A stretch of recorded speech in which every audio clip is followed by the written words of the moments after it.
Friends, this is Priyanka. Welcome to my channel स्टलन exam fairy. आज इस वीडियो में फ्रेंड्स आप सभी के छोटे मोटे जो डाउट्स हैं उसको क्लियर करने की हमने पूरी कोशिश किया हुआ है। बहुत सारे बिगिनर स्टूडेंट्स हैं जो अभी पढ़ाई स्टार्ट करना चाहते हैं, वो अभी कुछ करना चाहते हैं, तो उनके लिए थोड़ा सा कॉम्प्लिकेटेड ये हो गया है कि उनको थोड़ा सिलेबस का बहुत आइडिया नहीं है। तो सबको साथ में लेकर चलते हैं और उनको भी कुछ डिटेल में बताते हैं कि आपको करना क्या क्या है और क्या क्या पढ़ना है और सारा जो पेपर का पैटर्न है वो क्या है। ठीक है, क्योंकि एक दो लोग का मैंने कमेंट्स देखा था कि उनको अभी सिलेबस के ही बारे में बहुत क्लियर नहीं है। तो पहले तो सिलेबस के बारे में पता होना चाहिए ना, उसके बाद से आप आगे की स्ट्रेटेजी फॉलो करेंगे। बट ऐसा नहीं है कि आप रेस में पीछे हैं, पीछे नहीं है।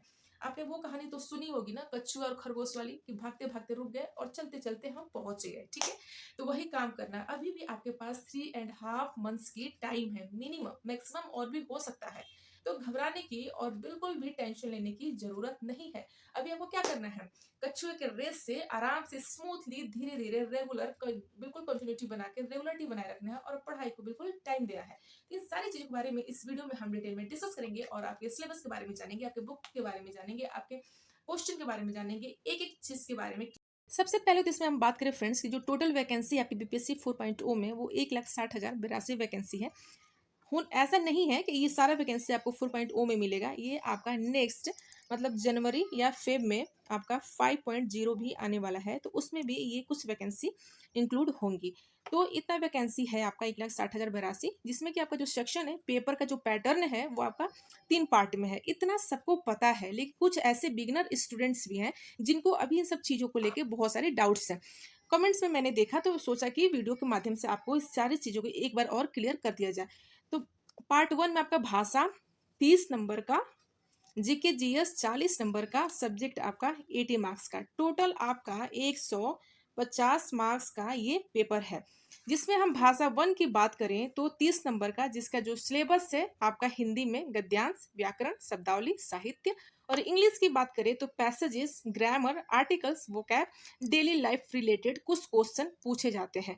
इसमें से हिंदी और इंग्लिश दोनों मिला के आपका 30 नंबर का क्वेश्चन बनता है। ऐसा नहीं है कि 30 नंबर अलग से हिंदी का और 30 नंबर अलग से इंग्लिश का। ये हिंदी और इंग्लिश दोनों मिला के 30 नंबर के क्वेश्चन पूछे जाते हैं, जिसमें कि 9 नंबर पा के आपको क्वालिफाई होना पड़ता है। क्वालिफाई होना एक कंपलसरी है, जिसके बेस पे ही आपके आगे का जो पेपर है वो चेक होगा। इसमें 30 में 30 नंबर लाने का कोई खास मतलब नहीं है। क्यों ला देंगे तो अच्छी बात है, लेकिन आपके मेरिट में इसको काउंट नहीं किया जाएगा। सिर्फ पास ही होना है और पास का जो नंबर है वो 9 नंबर है। सिर्फ क्वालिफाइंग पेपर है 30 नंबर का, लैंग्वेज का, हिंदी और इंग्लिश दोनों मिला के। ये आपका भाषा है। भाषा का पार्ट 1 है पेपर, जो इतना आपको क्लियर हो जाना चाहिए। आई थिंक हो गया होगा। ठीक है, अब हम चलते हैं पार्ट 2 में। पार्ट 2 आपका जीके और जीएस का है, जिसमें आपका जीके और जीएस में जो आपके टॉपिक आने हैं वो है maths, reasoning, current affair, general science, general आपका सोशल साइंस और INM, इंडियन नेशनल मूवमेंट। ठीक है, सोशल साइंस में जो आपका टॉपिक है ज्योग्राफी, हिस्ट्री, ईवीएस और बिहार जीके। इतना सारा चीज पढ़ना है।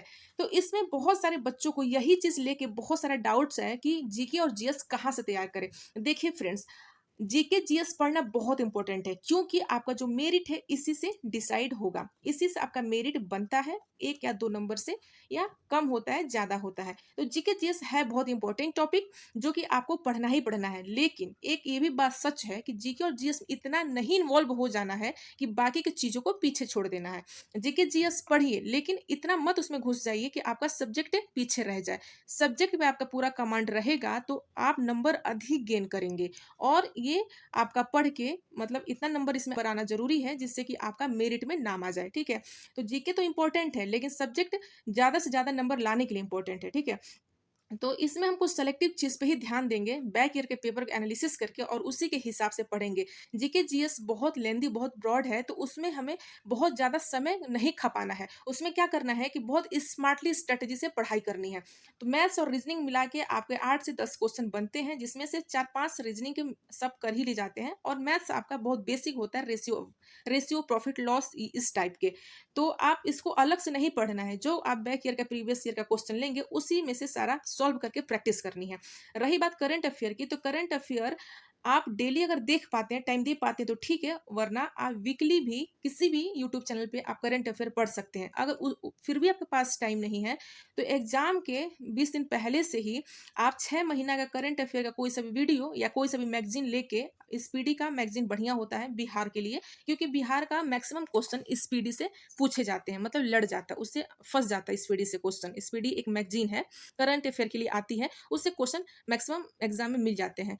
तो आप करंट अफेयर की बहुत टेंशन लेने की जरूरत नहीं है। करंट अफेयर आप क्या करेंगे, एग्जाम के ही टाइम 20 दिन या 25 दिन पहले से कोई सा भी एक 6 महीने का मैगजीन लेके आप उससे, क्रॉनिकल का मैगजीन आता है, घटना चक्र का मैगजीन आता है, बहुत सारे बुक आते हैं करंट अफेयर के, उससे आप जो इम्पोर्टेंट टॉपिक है, जो करंट में न्यूज चल रही है, उसको आप प्रैक्टिस के तौर पे पढ़ाई कर लेंगे तो करंट अफेयर आपका उससे ही तैयार हो जाना है। इसमें बहुत टेंशन लेने की जरूरत नहीं है। रही बात जनरल साइंस की, तो वो भी आप बायोलॉजी के पोर्शन पे ज्यादा ध्यान देंगे, क्योंकि बायोलॉजी से ही ज्यादा क्वेश्चन आपके, अगर 5-6 नंबर आपका साइंस से क्वेश्चन आता है तो 3 आपका बायोलॉजी और या 4 बायोलॉजी हो जाता है, और एक आपका फिजिक्स केमिस्ट्री होता है। सोशल साइंस में ज्योग्राफी पे ज्यादा क्वेश्चन बनते हैं, तो ज्योग्राफी को अच्छे से पढ़ना है, और इंडियन नेशनल मूवमेंट हिस्ट्री में ज्यादा पढ़ना है, क्योंकि इससे ही ज्यादा क्वेश्चन बनते हैं। और ये भी कहाँ से बनते हैं, जो आपके बिहार से रिलेटेड होते हैं, उससे ज़्यादा क्वेश्चन बनते हैं। तो बिहार वाले क्वेश्चन पे ज़्यादा ध्यान देने की ज़रूरत है। जैसे कि मैं बात करूँ, एक आपका वो क्या कहते हैं क्वेश्चन, रुकिए मैं बैक ईयर का पढ़ के बता रही हूँ आपको कि किस टाइप के बिहार क्वेश्चन बनते हैं। मेरे पास है, मैंने एग्जाम दिया था, वो पेपर है मेरे पास। हाँ, तो मैं जैसे जैसे इंडिया कहाँ गया आपका, जैसे आपका ये हो गया चंपारण, बिहार का ही कहानी है ना, तो उसमें भारतीय राष्ट्रीय कांग्रेस के किस अधिवेशन में चंपारण समस्या चर्चा का विषय बना, ये सब मशहूर नारा इंकलाब जिंदाबाद किसने दिया, ये सब बिहार से। बिहार, ये देखिए आपका एक ये क्वेश्चन है कि बिहार यूथ लीग का गठन कब हुआ, कहाँ हुआ। जैसे ये भी बिहार से ही, चंपारण नामक सत्याग्रह का नेतृत्व किसने किया, ये भी बिहार से रिलेटेड ही क्वेश्चन है। तो इस टाइप के क्वेश्चन आपको देखने को मिलेंगे जो मैक्सिमम बिहार से रिलेटेड है। तो आप जो हिस्ट्री में आप वो मॉडर्न हिस्ट्री पढ़ेंगे तो बिहार से रिलेटेड वाला ही क्वेश्चन ज़्यादातर पढ़ना है। बिहार जीके की बात करें तो बिहार जीके की तथ्य संग्रह करके घटना चक्र की बुक आती है, उससे इंपॉर्टेंट पढ़ ले। तो देखिए, कहने का जो मोटा मोटी बात ये है कि आप कितना बुक पढ़ेंगे, बहुत सारा बुक आप करेंट फिर जीके जीएस ही पढ़ते रह जाएंगे, बहुत सारा टाइम आप जीके जीएस में ही लगा देंगे। तो बहुत ज़्यादा टाइम आपको जीके जीएस में नहीं देना है, क्योंकि बहुत ज़्यादा जीके जीएस में ही टाइम देंगे तो बाकी सारा चीज़ कब करेंगे, और कितना बुक पढ़ेंगे, कितना एनसीईआरटी पढ़ेंगे, होता है ना सब। देखो मैंने भी यहाँ पे मेंशन किया कि सब्जेक्ट लिया एनसीईआरटी, ठीक, वो सही है कि एनसीईआरटी ही आपका सिलेबस है, तो बट लेकिन कितना एनसीईआरटी पढ़ेंगे, हर चीज़ें कितना अलग अलग पढ़े, आपको कुछ नहीं करना है। जीके जीएस के लिए सिर्फ और सिर्फ एक सिंपल फंडा है, जो कि आपका रामबाड़ का काम करेगा। मैंने बहुत सारे पेपर दिए हैं, बहुत सारे एग्जाम क्वालिफाई किया है, और उस आधार पे मैं 100% श्योर, एक गारंटी है कि जो चीज़ यहाँ पे मैंने नोटिस किया है और जो देखा है वो बिल्कुल 100% फैक्ट और सच है कि आपका जो कोई भी यूपी का पेपर हो चाहे बिहार का पेपर हो, बीपीएससी का जो बैक ईयर का पूर्वावलोकन आता है घटना चक्र का, उससे बाहर एक भी क्वेश्चन नहीं जाता है। चाहे अगर आप यूपी से हैं तो यूपी का कोई पेपर होता है जैसे एलटी ग्रेड का या जीआईसी का, तो यूपीएससी वाला से कहीं बाहर नहीं जाता है। तो आपको बीपीएससी का जो पूर्वावलोकन आता है बिहार पीसीएस वाला, उसका उसको लेना है और उसी को बार बार कई बार पढ़ना है। उससे आपका एक प्रैक्टिस भी होगा और कंटेंट भी तैयार होगा। ठीक है, आपको बहुत सारा बुक के चक्कर में नहीं पढ़ना है, आप एक सॉलिड बुक यही लीजिए और इसी को कई बार पढ़िए जीके और जीएस के लिए। उस प्रीवियस का क्वेश्चन या तो यूट्यूब पर कराते ही हैं, नहीं भी कराते हैं तो आपको टीआरई 1 2 3 का बैक ईयर का पेपर ले लीजिएगा, जिससे कि आपको पैटर्न पता चलेगा और इससे आपको कंटेंट और प्रैक्टिस दोनों तैयार होगा। ठीक है, इससे बीपीएससी का जो पीसीएस का पूर्वावलोकन घटना चक्र का आता है, उससे आपका कंटेंट प्लस प्रैक्टिस दोनों इंप्रूव होंगे। और इसी को डेली डेली डेली आज से लेके 3 महीना तक इसको कई बार पढ़ जाइए। जैसे कि एक बार पढ़े थोड़ा कम समझ आया, 2 बार 3 बार, एक टारगेट बना के डेली डेली डेली 2 से 3 घंटे, 3 घंटे इसके लिए रखिए, डेली 3 घंटा, और डेली इसको पढ़िए। इतना बार पढ़िए कि 10 15 बार इसको पढ़ डालिए, इतने टाइम में इस आपको एक एक क्वेश्चन प्लस ऑप्शन के साथ याद हो जाएगा, और इसी से आपका 40 नंबर आ जाना है। क्योंकि रीजनिंग मैथ भी तो आना है, तो रीजनिंग मैथ तो आप सॉल्व ही कर लेंगे। रही करंट अलग से ही पढ़ना है, रही बात जनरल साइंस, सोशल साइंस और आईएनएम, इतना ही आपको पढ़ना है इसमें। ठीक है, तो आपके बीपीएससी से आ जाएगा, क्योंकि इसी से क्वेश्चन 2 4 उठा के इसमें टीआरई वाले में भर देते हैं। यही बीपीएससी से जो पीसीएस का पेपर होता है पूर्वावलोकन, उसी में से 5 6 क्वेश्चन मिला जुला के इसमें भर देते हैं, और वही आपका आ जाना है। तो इसके लिए एक रामबाण है आपका बीपीएससी का पूर्वावलोकन। आप यकीन मानिए, अगर जिसके पास होगा वो पढ़ रहे होंगे तो इसके मतलब को, महत्व को समझ रहे होंगे। मैं बिल्कुल ये एक अच्छा, बहुत अच्छा एक ऑब्जर्वेशन है और सेल्फ एक्सपीरियंस है। ठीक है, तो जीके और जीएस के लिए इतना ही रखिए, 3 घंटा डेली इसको पढ़िए, 3 घंटा डेली, डेली, डेली। उसके बाद से जो आपके पास टाइम बचता है, आप सब्जेक्ट पे पूरा फ़ोकस करें, क्योंकि सब्जेक्ट से ही क्या करना है, आपका मेरिट बनना है। और सब्जेक्ट के लिए एनसीईआरटी पढ़िए, तो एनसीईआरटी कितना पढ़ें भैया? तो एनसीईआरटी के लिए एक एनसीईआरटी बेस्ड आप सब्जेक्ट सार संग्रह कोई बुक लीजिए और साथ में बीपीएससी का प्रीवियस ईयर का क्वेश्चन टीआरई 1, 2, 3 का रखिए। उसको भी आपको यही करना है। एक साथ संग्रह बुक जैसे मान लीजिए हिस्ट्री है, आपके जूलॉजी है, बॉटनी है, बहुत अच्छा कंटेंट दिया रहता है। इतना दिया रहता है कि आपका पेपर उसमें से आ जाएगा।